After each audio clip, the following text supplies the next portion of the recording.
The World Health Organization has identified children's exposure to pervasive unhealthy food marketing as a major risk factor for childhood obesity. In South Africa, obesity is fast growing, with 1 in 8 children now living with it. Every day, children are exposed to unhealthy food marketing from where they live to where they learn and even play, but also during major sporting events like the World Cup and the Olympics. This can be seen on television, in and around their schools, where they play games online and also on social media. Researchers say marketing to children can have lifelong consequences as childhood eating habits and preferences persist into later life. Developmentally, children are extremely vulnerable to food marketing. They are highly impressionable, cannot recognize advertising intent, and lack knowledge of its nutritional value.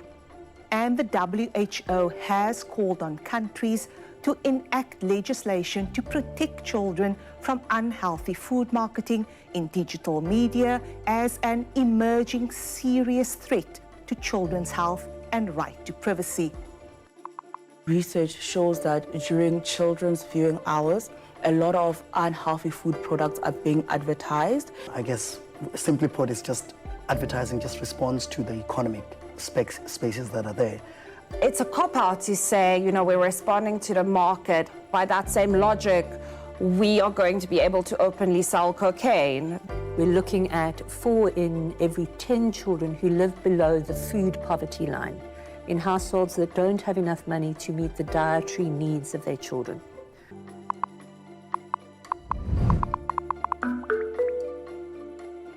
With us, we have David from DG Murray Trust, Petronel from Healer, Laurie from UCT, legal advisor Mikateko, and of course, Vincent, a brand marketing expert. Petronel, we're going to get right into you. You're part of Healer. You've raised the serious issue of aggressive marketing practices and how manipulative language is used to entice children. Talk to us about some examples and how this marketing is harmful to our children. You aptly mentioned, for example, major sporting events, oftentimes the use of big athletes, so around things like the Soccer World Cup, we see that major football stars are being placed on big soda companies' websites and on their products. We see, for example, with the Barbie movie last year, that we now have this proliferation of cartoon characters resembling Barbie or using the actual trademark on unhealthy products.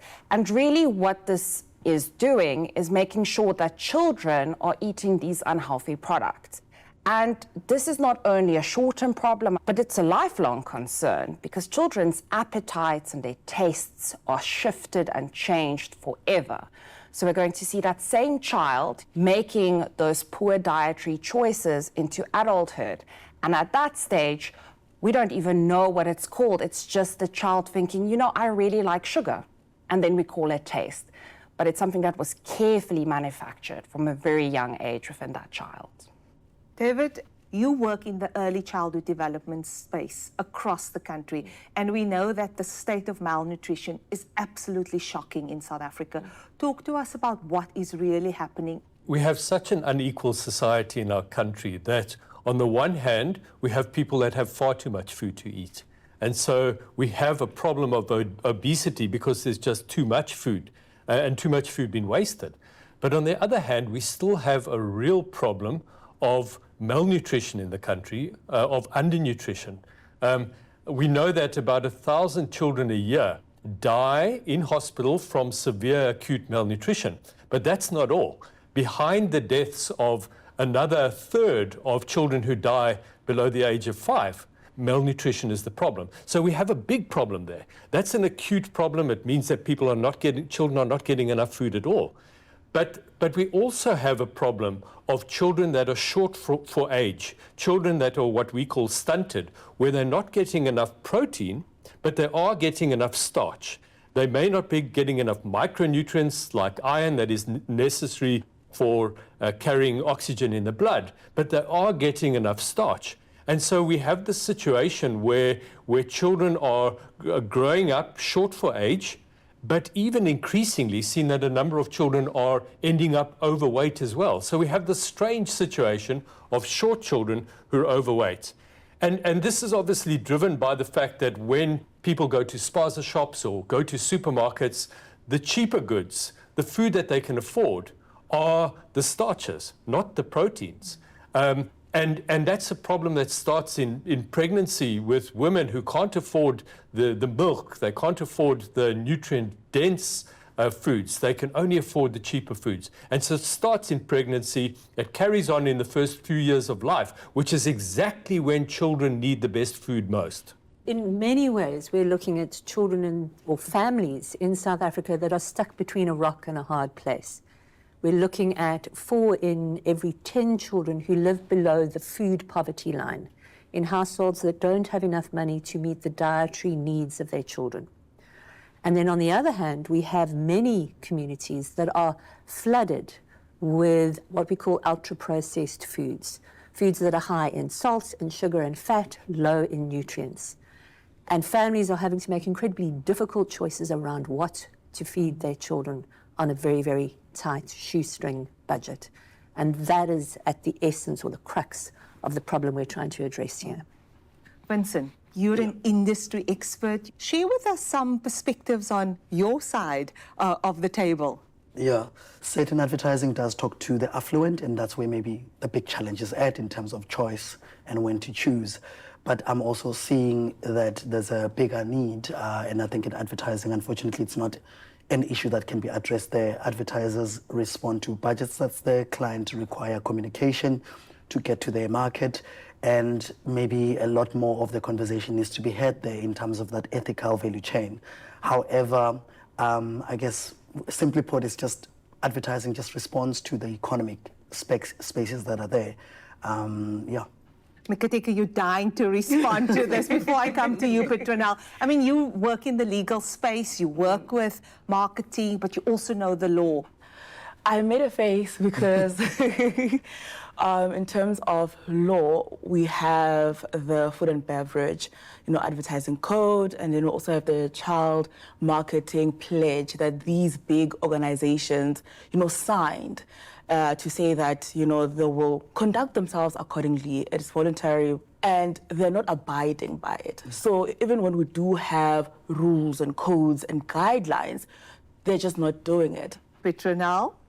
No, and I have to say, and Vincent, we're not going to castigate you on behalf of all food and beverage companies, but it's a cop-out to say, we're responding to the market. By that same logic, we are going to be able to openly sell cocaine. There's a reason that we have legal regulatory interventions, and I think we need to have a very serious discussion about the morality or ethics, depending on how you want to frame it, of directing any kind of marketing message to a child. Children's brains are still developing, and the ability of a child to distinguish between a fact and a promotional message, depending on the age and the individual child's development, is different.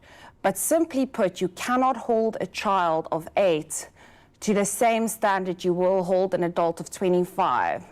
When a big soda company tells me that I need to drink their soda because it's going to make me a good sportswoman, I know my track record, and I'm not a runner. I have the regular impulse control that we need. A young child is still developing that. And as a society, we need to create spaces for children to develop their brains without us intervening and using corporate strategies to try and co-opt them as lifelong consumers. We recently traveled across the country, and you can now look for yourselves at this young age that this starts. Let's have a look.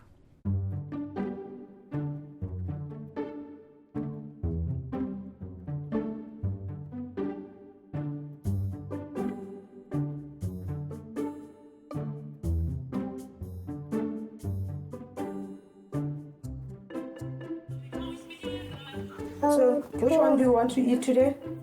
This big. And which one has your favorite box? AP favorite box. Yeah, 12 tabs.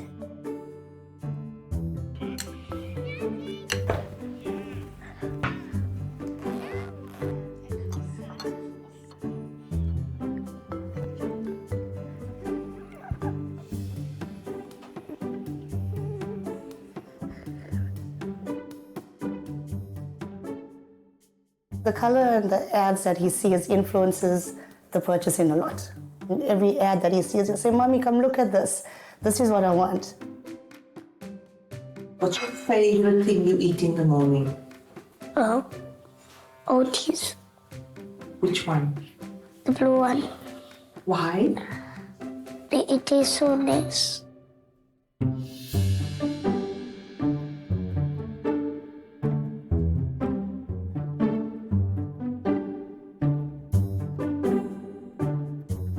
Lezi zinto ayibonayo lapha ku-TV yizo lezi ayifakayo kwi-grocery list yethu. Ufuna lezi zinto ezinoshukela, ufuna lezi zinto colorful ones, ordinary porridge ayiphekwe ebhodweni no hayi. Cha akayithandi bandla uyangitshela naye ukuthi cha nje noma angiyifuni.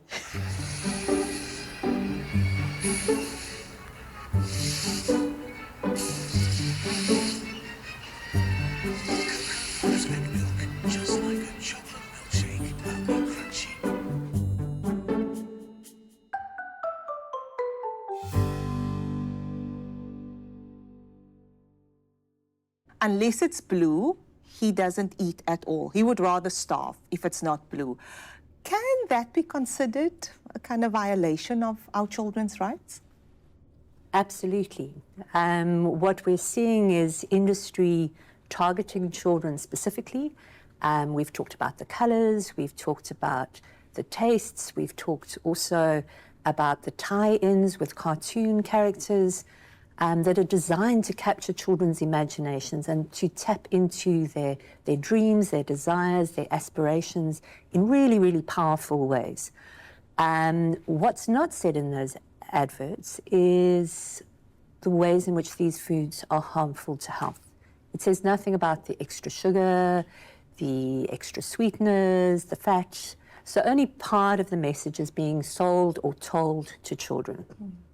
All the sweet, sugar-coated stuff. We're not telling them the truth. So in that way, we're violating children's right to information.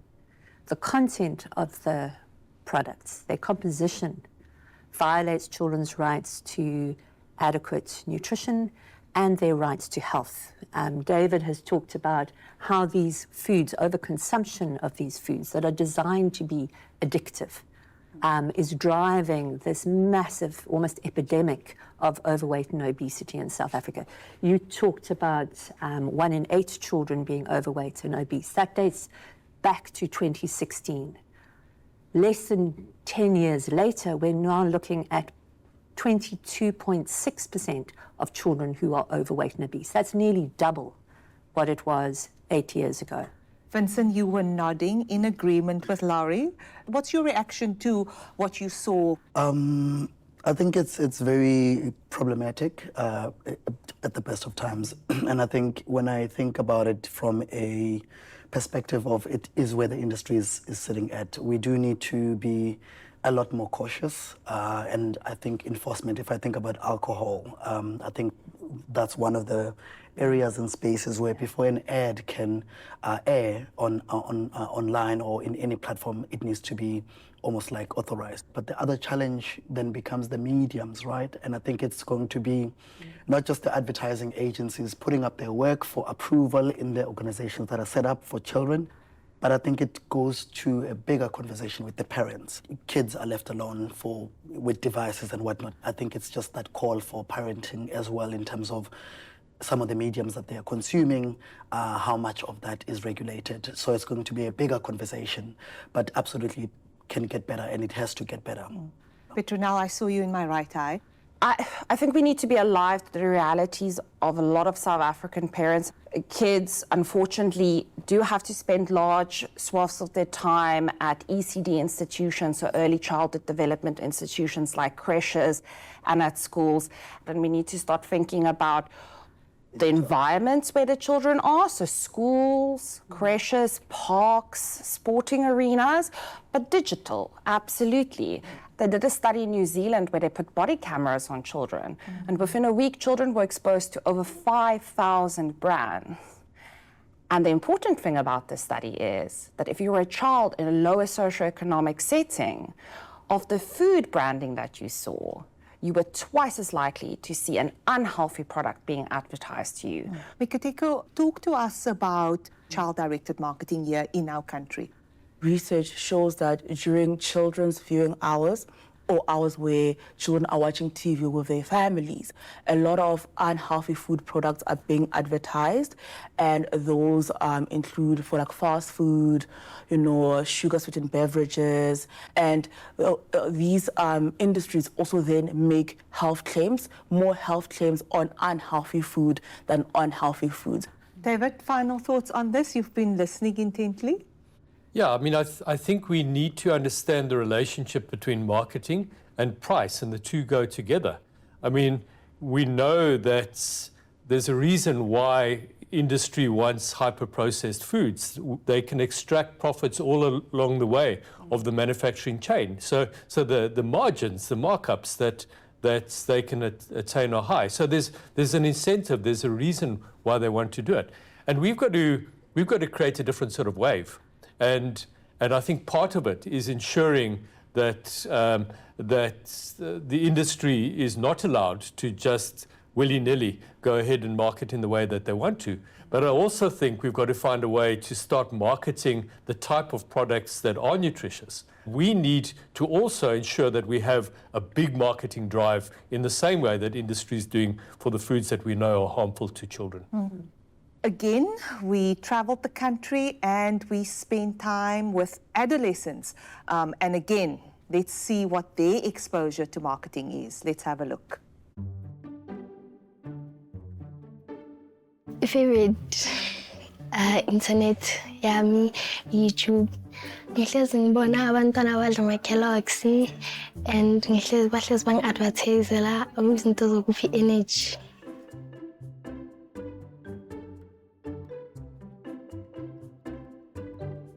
En sê vir my, wat eet jy in die oggende? Pap. Wat is soort pap? Eet net maar yum pap. Ek hou nie so baie van die yum nie. Ek hou nog... Ek dink van net Weet-Bix is vir my lekkerder.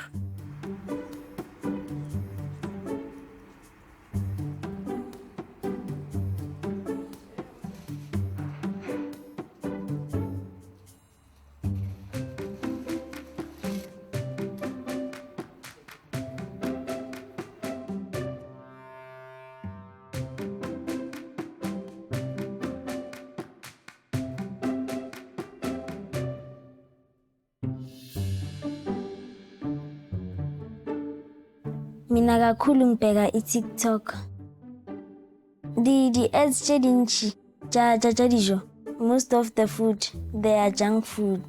And some are snacks, biscuits.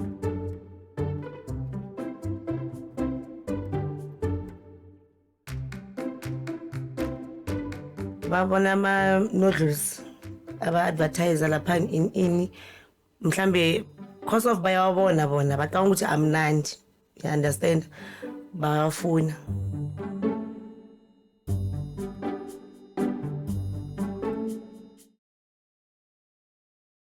Laurie, as you can see, it's relentless, but there's obviously conventions and there's rights and there's legislation, but clearly it's being ignored.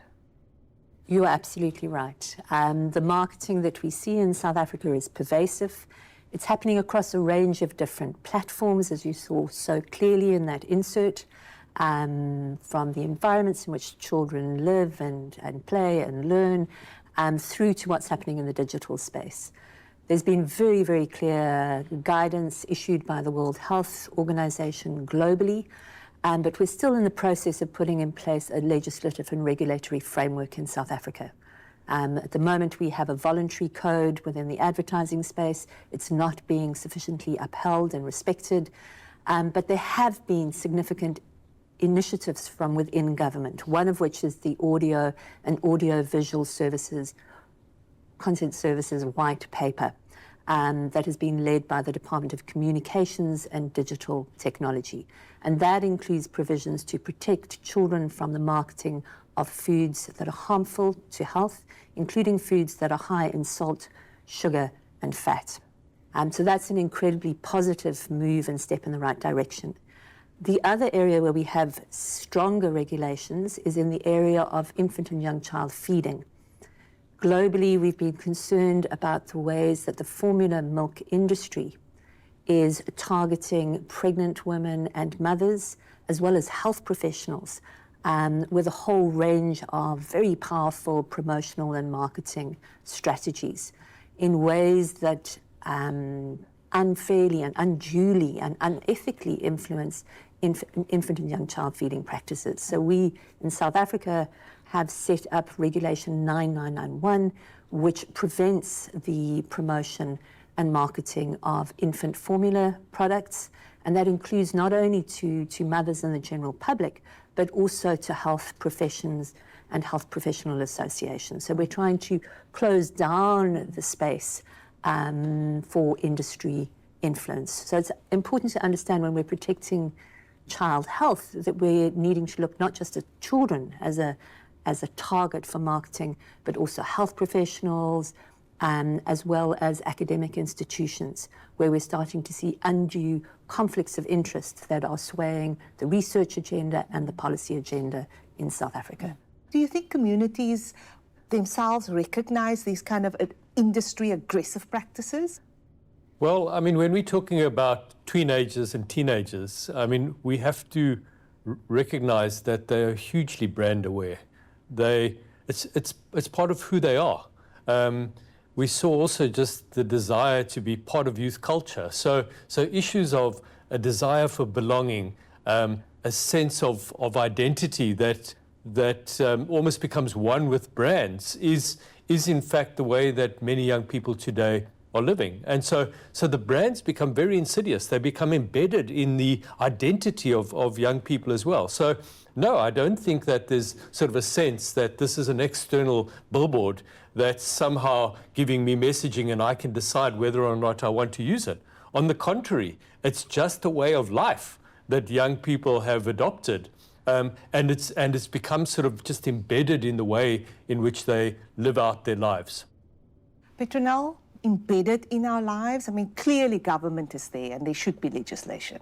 There's some good news. So we've now seen the Department of Health has published regulations, and they've gone through a public participation process for what we call regulation R337, making sure that products are clearly marked if they have a risk of being unhealthy. But an important component of that regulation is if a product does have a warning label because there's a specific ingredient that we're concerned about within the product, that product can no longer be marketed to children.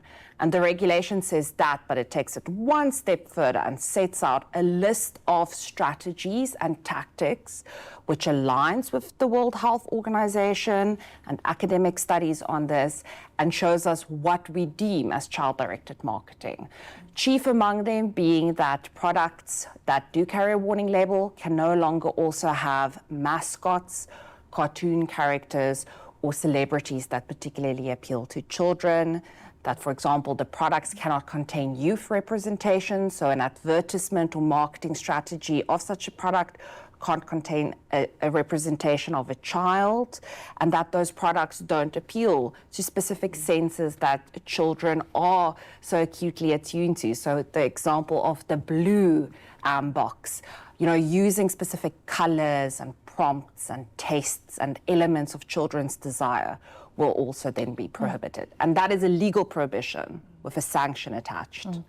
Vincent, and the shift to you. You come from the industry and you have been advocating and you've been calling out industry. So what can be done? I think, and to the conversation and what you've seen is this element of organized voices in the different value chain, right? If I think about the ban of cigarette advertising all the way to the pack, it didn't happen overnight. I'm hoping that as more regulations are less voluntarily and much more, legal and enforceable, marketers get to a space where we are thinking more value I know we talk about business with value, so it's almost like marketing with value, because obviously marketing will still proceed and happen, but it is a bigger conversation in terms of the sector can try and make sure that we are as responsible as we can, and some campaigns can do good, because as much as we influence for what is very strongly has negative, results, we can also advocate for things that are better. Just like the cigarette ban, it can happen with children's advertising being banned. The opportunity to potentially accelerate such movements, it could get us in a space where there's responsible advertising, and maybe there's also age limits in terms of maybe from 18 you can talk to them about food, but also again it's the customer at the end of the day, the parents also being educated, understand, and being part of that. Now I saw you there. Yeah. If as a company you're engaging in ethical and legal marketing, this does not concern you, because we're really, with our 337 and with all of these initiatives that everyone here wants, we really want to curb unethical marketing practices. So if you're on the straight and narrow, you're fine. You don't have to listen to us right now. But the problem is that these companies are not on the straight and narrow. And you're talking about getting all of the value chains together. And the way in which you do that in any country in the world is through regulation. And I'm sure some people listening to this discussion is concerned. We always want to regulate everything. But the fact of the matter is, South Africa is a little bit behind the curve on this. There's been marketing restrictions specifically on food and beverages to protect children in every single continent on the world. We're seeing more than 50 countries engaging in meaningful restrictions on marketing. So what we're asking is that our government respects and protects our children as much as other countries. Petronelle, thanks for that. You've certainly given us a lot to chew on. Now, the Swiss investigative group Public Eye recently revealed how the global food company Nestlé's biscuit-flavored cereals for babies ages 6 months and older have more added sugar here in South Africa and Senegal compared to what they sell in Switzerland. Now, the WHO has called for a ban on added sugar in products for babies and young children under the age of 3. Protecting children and adolescents from unhealthy food marketing is a cost-effective way to improve their chances of living a long and healthy life. It also reduces the mounting healthcare costs associated with non-communicable diseases. The WHO unequivocally recommends regulating child-directed food marketing as a crucial step in stopping the rise in childhood obesity. Our regulation needs to prioritize the health and well-being of our children by implementing strict guidelines on food marketing practices that target them. We can help reduce the prevalence of childhood obesity and alleviate the burden it places on our healthcare system. Support the petition which encourages government to implement the front-of-pack warning label regulation as soon as possible. The regulation includes restrictions on marketing to children. Find it on healer.org.